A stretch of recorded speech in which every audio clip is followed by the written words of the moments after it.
দলিলে বুঝাইছি, লাস্টে 40-45 মিনিট আমি ঘটনা বুঝাইছি। এই ঘটনাকে যদি চেতনা হিসেবে লালন করতে পারেন তাহলে কাজ হয়ে যাবে।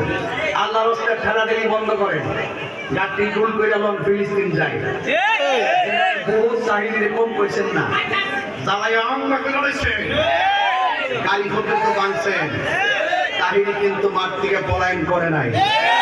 আমার ডাইরেক্ট কথা বইলে আমার বুঝাই আপনারা দলে নিন, তাই না? আপনারা বুঝছে আমরা দলে আয়ু। এর সাইজে বড় কথা কি আর আছে? এর থেকে সুন্দর কথা আছে? আমরা কি এজিদি মুসলমান না হুসাইনি মুসলমান? কারা কারা হুসাইনি মুসলমান?